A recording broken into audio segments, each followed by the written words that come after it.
What's going on, everybody? It is Russell with $30 budget MTG. We're back, and today we're going to be talking about the last night's league. So today's Friday, and I played last night. That's the fourth time we've fired this event at the shop, and so far I think we've had more than 20 people every time. I think we're up to something like 40 unique entrants. So the scene has been thriving locally. The Discord is still around. There will be a link to it down below. We're above 100 real members now, which is crazy. A lot of good discussion there. A lot of stuff, just a lot of brain power going into $30 vintage decks. We all kind of agree that this has been rotting our minds. We can't. We have trouble building for other formats now and not considering the budget. So we're just going to go over a quick top 8 as well as some other interesting decks, because there was a lot of crazy stuff last night. People are actually getting more insane, by the way. I kind of thought that eventually things would settle down and there'd be like, and maybe it still will happen, but I thought we'd settle down to have like 4 blue-red Delver players and like some, I don't know, mono black discard, and just like normal stuff. No, people are complete psychopaths. The decks are getting more and more wild. Really quick, a little bit of bookkeeping. I have been dragging my feet on the second bracket, so sorry about that one. I know I announced it a while ago, and I said I'd have deck lists, and I don't have deck lists yet. I've been having trouble finding the time to finalize 8 deck lists, and now at this point, it's the 27th today. SCGCon Indy is the 3rd through 5th of February. I'm going to try to shill this format pretty hard, so I'm thinking that what I'm going to do is try to have a video coming out the week after SCG Indy with the first episode of the second bracket. That means we are still going to do the $30 deck giveaway. Check out the last tournament report video for some details on that, or you can find them in the Discord. Basically, you can fill out a bracket if you correctly predict which deck's going to win the tournament, as well as like all the winners of each game or of each match. You'll be entered into a raffle for me to send you a $30 deck in the mail. So I would like to have that up for potential new friends who have just found out about the format on the 3rd through 5th, which will give me some time to finalize stuff. So, I'm sure no one's losing any sleep over it not being out yet, but I just want to let you guys know. Other bookkeeping, I mentioned this last time, and I'm probably going to mention it for a while going forward. We did decide that stickers and attractions have prices associated with them. You can input them into your list in Moxfield, and the best Mind Goblin sticker, the one with 6 vowels, is more expensive than the rest, so there is supply and demand. And we also decided there's really no downside to... There's no feel-bads with pricing them, and there are some feel-bads potentially if we don't price them. So that's kind of where we're at.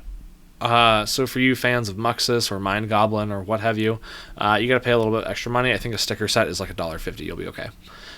So anyway, this is what I played today. I'm pointing at my computer screen, which doesn't really make sense to you. I guess this is what I played today, or last night. I played Blue-White Control.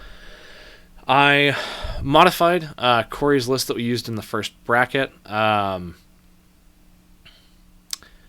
my changes were probably bad. Noticeably, the previous list didn't have Counterspell. Getting Counterspell in is probably correct. It was a budget concern. Dominaria Remastered brought the price down, which honestly, I should make a video talking about the DMR reprints, but it's kind of too late now. Anyway, so Counterspells got in. I swapped 1 Jace for 1 Dovin Bon. I'll pull him up.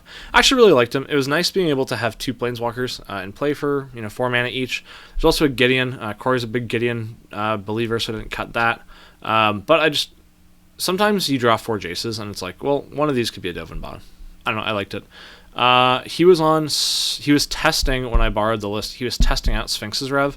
I went the Dig Through Time direction. I also have a Mystic Confluence in here. The card is pretty cheap and pulls some serious weight. I did trim the Azorius Charms. I think I probably regretted that. I had a little more trouble in the Delver and Mono Red initiative matchups than I probably should have, so that was probably not good. They're probably a necessary evil. Even if you cycle them a lot of the time, you probably have to play them. I mainboarded 2 Containment Priests instead of 1. I thought there was going to be more Muxus. There were no Goblins players last night, which is odd. I sideboarded 2 Sorcerer Spyglasses. I actually really like this. It's technology for Thopter Sword. Pretty good deck. It's for creature-based combo, so it's going to be good against a Devoted Druid combo. It's going to be good against goblins. You can either name Skirk Prospector or Sling Gang Lieutenant if you're worried about that being the way that they kill you. And it's also good against Martyr proc because you name Sky Hussar. Because Foretell, even though it has a very specific timing, it is not a triggered ability. It's an activated ability that you can only do during the upkeep. So anyway, those are the main things. I went 1-2 with a bye as well. So round 1 I played against Will on Martyr proc. He top 4'd. He did really well. Game 1, I got some Planeswalkers down pretty early, Dovin Bond and Jace. Jace kind of stopped his little shitter aggression, and then I was able to board wipe and counterspell and clean some stuff up. I almost lost because he played a 3-mana Spirit, 1 white. D&T plays it. It exiles something that costs up to 4 and then it doesn't come back. You know the card I'm talking about. He played one of those. I didn't counterspell it. I forgot that I had a Detention Sphere in play that had an Abiding Grace underneath it, so he got back an Abiding Grace. Then I had to fight through a Kami, a False Hope lock. So I had to like burn resources to path it so I could like push damage with a Dream Trawler. It was pretty bad by me. Game 2, he mulled to 5, which makes it sound like I would win. But on turn 2, so his turn 1 was Speaker, the 1/1 that makes angels. His turn 2 was Martyr, Crack Martyr, attack with Speaker. He went up to 27 life, and then he started making angels. I think I had a chance to win. I messed up a turn where he had a 4/4 angel, because I actually answered the Speaker pretty quickly. He had one 4/4 angel, and he had a Benevolent Bodyguard, and one more creature in play, and he had an active Sky Hussar. I had 4 mana, I had Detention Sphere, and I had Swords to Plowshares, and I was thinking about whether or not I wanted to D-Sphere or not. I think I thought maybe I wanted to hold up mana for a counterspell to stop him from getting an Abiding Grace into play. And I think I just didn't fully think out my line, and I main phase Swords the Angel, which was just not smart, because then he activated Benevolent Bodyguard, gave it pro-white, and I couldn't D-Sphere, and then he still had 2 creatures to be on Sky Hussar, because I think he had 1 card in hand. So realistically, I shouldn't have been worried about Abiding Grace, because he didn't have very many cards. I should have been worried about getting him down to 1 creature, and the way I should have done that is by casting Detention Sphere to target Angel. He would probably sacrifice Benevolent Bodyguard to give Angel pro-white, then I would Swords the Angel, and he would be down to 1 irrelevant creature in play. I forget what it was. It was just something. So I messed that up pretty bad, but he also said he made some misplays, so, you know, that's Magic. This is the first time I've played blue-white in this format, so, you know, I kind of expect to make some mistakes. Round 2, I got the bye. Round 3, I played against the world's most handsome blue-red Delver player. That's Holden. They were competitive games. It felt like we both had a chance to win it. I don't know if I think I need to learn to respect days more, just in general. So he got there against me, and then round 4, I played against Red-White Initiative. It felt like I had the tools to beat it. I did beat it. It involved taking the initiative with a Colonnade, a Celestial Colonnade at one point. So I won that one, but it was pretty close, I'll be honest. So this is blue-white. I think I need more practice. I really wanted to play it because I feel like people have been getting kind of degenerate and playing a lot of like multi-piece fragile combo decks, like Devoted Druid, Goblins, like stuff like that. And my thought process was that if you can have 8 counter spells and 6 1-mana removal spells and some board wipes, you should probably just win, right? I think the deck is good. I think better players than me can probably pilot a little bit better, especially if you've got some more reps and you have some more confidence. I think that it's probably not the perfect list. The list that was in the bracket is probably better. It does have like $5 of spare budget. This one has some spare budget too. I do think this is a good choice going forward. It did feel like I had game against most things, and it was pretty close even on the ones that I lost. So I would recommend blue-white control, which is good because one of my concerns in this format is that there will be a diversity of different weird fast combo decks that all require different hate pieces or interaction, and we won't have Force of Will to kind of tie control decks together, and maybe the unfair strategies will get a little bit out of check. It doesn't feel like that's happening. I feel like, as you'll see in our top 8, you'll see like some mid-rangey stuff that does well, so I don't think we're in danger of going in that direction, at least for a while. So that's what I played, and that's how I did. It wasn't very good, but that's fine. Let's check out some other decks, though. So, let me actually Let me double check and make sure that I don't mess up the placement of it, because I don't want to not give anyone the accolades that they deserve. I probably should have had this up, but I don't. All right, here we go. So we had 23 players. Yeah, okay, it looks like I've got it all in order. So I'll read off the top 8, and then I'll go through some deck lists. First was Josh on Mono Black Aggro. He was playing Chris's list. It's awesome. Second was Joe on Mono Green Infect. There were actually 2 Infect decks. There was a Blazing Shoal list as well. Wally took 11th place with that. Looked like some tight games. I'm interested to see more. Unclear. I would have expected Blazing Shoal to be the better version, but maybe just traditional Infect is good. Third place, this is a deck that came out of nowhere. Grinning Ignis Combo. Insane. Quentin took 4th place playing traditional elves, and 5th place went to a deck that at first glimpse looks like elves, but it is not. It is blue-green Biovisionary Combo. Insane. 6th place was Will on Martyr Proc. Good job, Will. 7th place was Preston on Is It Hullbreacher. So playing Wheels and Hullbreacher. That's crazy. And 8th place was the world's most handsome Delver player. That's Holden. I came in 10th, so I guess out of 23 it was semi-respectable. One of them was a bye, though, so nothing to write home about. Anyway, let's go through some lists. Here is Chris's Mono Black list. I think it's really awesome. It's playing a lot of 1-drop creatures and 3-drop creatures. The reason 1 and 3 are the magic number is because 1's not very much, and 3 gets Dark Ritualed. So we're playing 4 Dark Ritual, 4 Defile, Inquisitions, Hymns, Sudden Edicts. Nighthawk Scavenger is just a really cheap, good threat. I think Evolved Sleeper is insane. It represents, a lot of potential if it's unchecked. Knight of the Ebon Legion has been pretty good in general. Turok, very powerful. I'm glad that didn't come down against me. And I think the best thing, Plague Engineer. We see multiple elves lists. We know Goblins is a menace. We know Martyr Proc is a menace playing humans. You get incidental value against anyone who's trying to empty the Warrens. It's probably good against Delver in some capacity. I think Plague Engineer and by extension Engineered Plague are really good cards if you're trying to be kind of fair. And I honestly think that this list may have come, I forget if Chris said it or not, but I think this list may have started with Chris saying, I want to play 4 Plague Engineers and I want to play 4 Dark Rituals. So really cool list. He mentioned that he played this 2 weeks ago, or 1 week ago, 8 days ago, and he lost. The only thing he lost to was Enchantress, so then he added Lost Legacies because he couldn't beat Solitary Confinement. And I know some of you are going to say, what about the 4 Feed the Swarms? Well, there's Sterling Groves to protect Solitary Confinement, so Lost Legacy just kind of deals with that issue. So Chris made those changes, got 4 Lost Legacies in for that matchup, but kind of just unfair matchups in general, and then the list went 4-0, so good job to Chris, good job to Josh. I think this list is awesome. I actually really want to get some reps in. I would like to play this. It looks very fun. Second place, this is Classic Green Infect. So we're playing, obviously, Glistener Elves on 1, Blight Mambas on 2, and it looks like Necropede. I think we have Once Upon a Times, to help us find our turn 1 Glistener Elf. Then a pretty typical package of protection spells. I think Invigorate is insane. I love that that's legal. It's free to cast, basically. Scale Up is nuts, because Scale Up plus Invigorate gets the job done. Blossoming Defense and Vines of Vastwood for protection. I actually would have expected to see more protection spells and less pump spells. Blossoming Defense, I guess.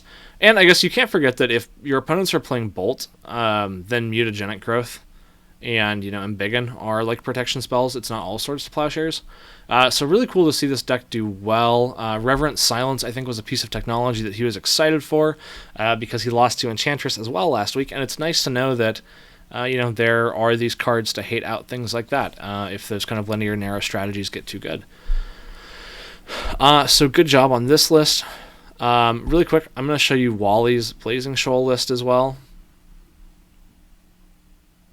Oh, okay, so I guess you can set, you can basically overwrite the mana cost to reflect the fact that Invigorate's really a 0 mana spell, which is really cool. So in this list, the combo is Blazing Shoal plus a big spell to make your Glistener Elf or Blighted Agent lethal. I like Slip Through Space. That makes Glistener Elf and Blight Mamba more threatening. I like the Thran Portals. He has a Botanical Sanctum in just because he had the budget. I think for my money, when I was looking at this list, I wanted to play more protection spells. I think I maxed out on Apostle's Blessing before Slip Through Space because it's a protection spell and it's also an unblockable spell. I was trying to solve the equations to find either half of the combo, Shoal or Volcanic Salvo, but I really do think there's something here. Unclear if finding a tuned version of Blazing Shoal Infect makes it better than Traditional Infect, because Traditional Infect so far is putting up better numbers, so hard to say, but it's nice to have options. This deck I know is one you've all been waiting for. This is the Grinning Ignis combo list. I think this list is very cool. This is actually the first time I'm looking at the whole thing, but basically you're looking to get Grinning Ignis in play with a Runaway Steamkin or a Burgi God of Storytelling. That allows you to get infinite storm count, and then if you have one of your 4 Grape Shots in hand, you get to kill your opponent. If you do have 2 Runaway Steamkins or a Burgi and a Steamkin, you actually produce mana. This list is using March of Reckless Joy to help find the key pieces, which I think is very smart. Red cantrips like Expedite and Crash Through are very good with Runaway Steamkin. Magmatic Channeler to kind of keep fueling and digging. Overmaster, I actually really like that. Very cool. And a nice value of Ox of Agonis. This was... what's this guy's name? Sorry. This was Garrett's first time out. Really cool to see an unknown player show up with an unknown deck and do really well. I think it looks good. One of my questions going forward is, can the deck fit Gamble? Gamble's down to a low of 450 or something. Gambling for a combo piece seems potentially good. Gambling for an Ox of Agonis seems good. But I will say we're not currently a Past in Flames deck. So I don't know how good it is. I think Gamble's at its best in Past in Flames decks. But anyway, really cool list. Really fun to see it.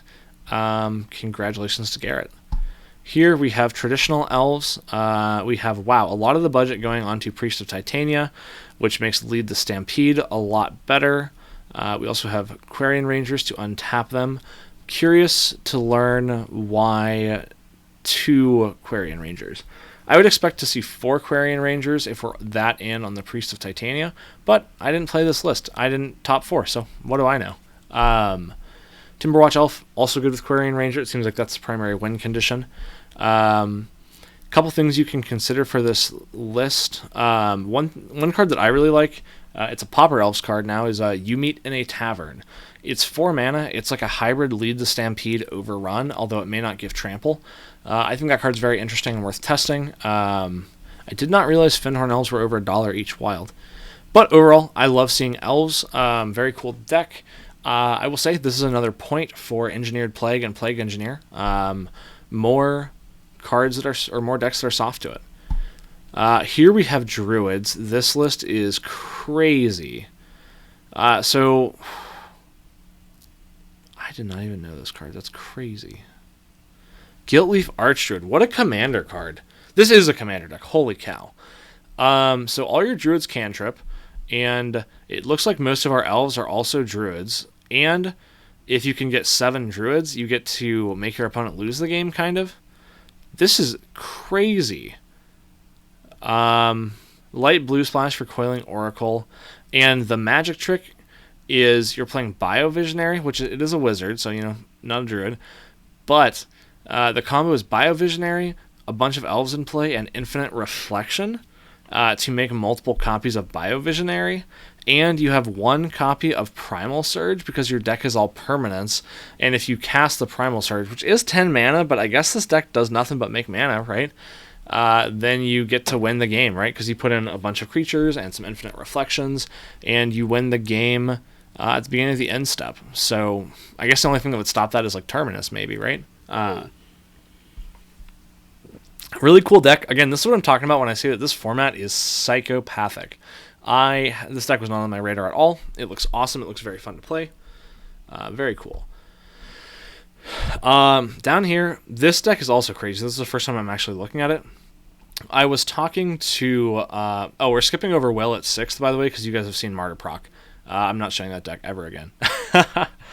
This is Preston with his Is It Hull Breacher list. So it's based around 4 Hull Breacher, which is very cheap. Then you're trying to play wheels. The problem with this is the best wheels, like Windfall and things, are expensive. But it looks like we've gotten around that pretty well. This is really smart, actually. Vision Skeins. So if you have a Hull Breacher out, this is basically draw 2 cards, make 2 treasure, so it's free. Burning Inquiry, kind of same deal. If you have a Hull Breacher out, it's very good for you. Collective Defiance also does that. You can... I guess you can't wheel multiple people, so you would probably primarily wheel your opponent. I guess it depends if you need cards or mana. Diminishing Returns.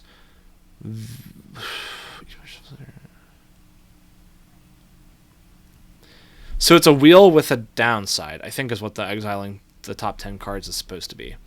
Very cool. Then we have Ethereal Foragers and Niv Mizzet, that's insane. 1 Commit Memory as an additional wheel. Treasure Cruise, never bad. Glad to see some energy fluxes in the sideboard. I was worried that artifact decks were going to start getting away with it. This deck is really smart. You get to operate at instant speed, primarily, or at least with the powerful cards like Hull Breacher and Memory Lapse. I like the Young Peasy sideboard plan. Very cool deck. Here we've got... Did I skip one? Nope. Holden at 8 with a very different Is It deck. They are sharing Ethereal Forager and Treasure Cruise. This is Delver. It's Delver. It's good. You get people with days. One card. Chris has been saying Spell Pierce is good for a while, and Holden was or not Spell Pierce, sorry, Spell Snare. Chris has been saying that's good. Holden said it's good. It looks good to me. So start thinking about Spell Snare. I think as this deck, or as this format compacts and things get faster and faster and mana curves get tighter, I think that 2-drops are going to become more important and Spell Snare is going to be better. So Disruptive Blue decks, get yourself some Spell Snares today. Now, that was the top 8. I'm going to show off just 2 decks that I think are really, really awesome. Doug brought the heat with a Snow deck. This is 5-color Snow Lurrus Control. Now, that's a mouthful. I didn't get to talk to Doug about this as much as I wanted to, but you can see Snow Mana Base. I assume he did price those. If someone adds it up, I'm sure it's correct. Ash Barrens to help allow them. Astrolabes and Dead of Winters and Prismatic Endings to take advantage of that. Also Icefang Coatl. That's a big investment, but I like it. Then we have a suite of what looks like some of the best interactive spells across 5 colors. Really like that. Abundant Growth also helps with the fixing.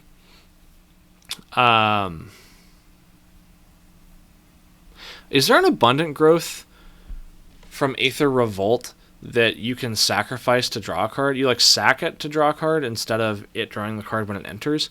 I wonder if that's interesting with Lurrus, because it would kind of be like a DRC, or it would be kind of like a Lurrus Bobble thing. So I don't know, maybe we're thinking about. Mainboard Scoozes is cool. Avalanche Caller is an insane person win condition.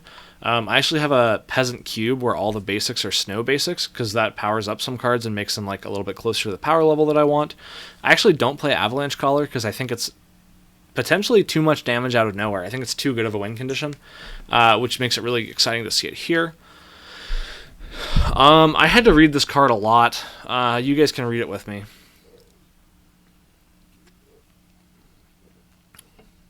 It seems good. It's like a Flying Ward Flametongue Kavu that also sometimes cantrips if you just have a lot of mana. That is really interesting. Now, I was talking to Doug. He said that one of his notes is that you can't cast it off of Lurrus. You're allowed to have Lurrus in your deck because its CMC is still 2. But with Lurrus, you can only cast CMC 2 or less from your graveyard. So I guess you can cast this X equals 0 and it'll die immediately. But you can't cast a big Zoanthrope out of your graveyard with Lurrus. I will say this card seems really interesting. I have no idea where you'd play it, but I'm interested. So I thought this deck was cool. What are you doing? What is this? Oh. Okay. Cool. Another fun way to beat enchantment decks. Kuzali Pride Mage, I like that. That covers a lot. I did see Doug play a Tormod's Crypt on turn 1, and his Reanimator opponent exhumed just to take the Crypt out of play. And Doug used it, so Doug didn't die to a Reanimator player. Then the Reanimator player said, You know, if you didn't have that Tormod script, I would have reanimated something, and Doug said, yeah, that's why I have Tormod script, so... good card, good card. Also scuses to stabilize against graveyard strategies. I like that. I would say, like I said, this is another heater from Doug. Thank you, Doug. And then this is another list that Chris has been working on. I just want to say, Chris has been brewing up some insane stuff. And by insane, I just mean good. Since we started playing this format, I think Chris's decks have been really consistently powerful and smart, as well as being like decks that are fun to play and fun to play against. He put together the first Teamer Rhinos list, I think, which, by the way, Teamer Rhinos, its biggest issue was a poor mana base, and now Gemstone Caverns is very cheap, so Rhinos enjoyers, take a look at that, see if you can slide that in. But he did Teamer Rhinos, 8-rack, blue-black Flash, all good decks. Tempered Steel, a little more mid, but I think still good. The mono-black list that just 4-0'd the event. I feel like I'm forgetting another... Oh, mono-black Fluctuator. Not quite as good as some of the other ones, but really good as well. So this is the latest creation by Chris. This started because I was working on a Wilderness Reclamation Stasis list. I don't know if that'll ever see the light of day. I proxied it out. It was pretty bad. But then he said, why don't we just play Fevered Visions? Why not? So this deck looks to leverage... where are they? Howling Mines. Additional Coming of the Crescent Moons. Another Vision Skeins deck. It's weird that there were two of them. And Fevered Visions to keep each player's hand very full. Simian Spirit Guide helps you get down a turn 1 Howling Mine. Then you have cards like Black Vice and Rune Flare Trap to actually kill your opponent with all the cards that they have. And you interact with Boomerangs, Eye of Nowhere. So you bounce their lands a lot of the time and just don't let them do anything. Unsubstantiate to slow things down and interact. Exhaustion. Because the thought is if we, the Fevered Vision player, have full hands all the time, then you kind of negate the downside of your opponent having 1 million cards in hand by not letting them have mana. So it's kind of like a mana denial deck, right? Fire Ice is good interaction, and it works with like the Exhaustion plan. Notably, Sulphur Falls is cheap now. Blue-red enjoyers pick up your Sulphur Falls. And I know that Chris has been playing with the sideboard some. I gotta say, Ivory Tower, that's the funniest and smartest thing in the world. Good luck to burn players. Karanos, I don't know if this is a joke or not. He made some changes. This is not exactly the list he played last night, I think, but this is a new addition. I don't know if this is a joke. Pyroclasm, we were talking, I think this is a Pyroclasm format now, by the way, so pack your Pyroclasms. Turnabout to tap down the opponent, and Young Peasy as a sideboard plan. So that's kind of the weekly wrap-up. Like I said, we've had more than 20 people each of the 4 weeks, so it's been very good for that. It sounds like the shop has been moving a lot of product as well, which is good for the shop, support your LGS, that kind of thing. Really just super thrilled with the way this is going.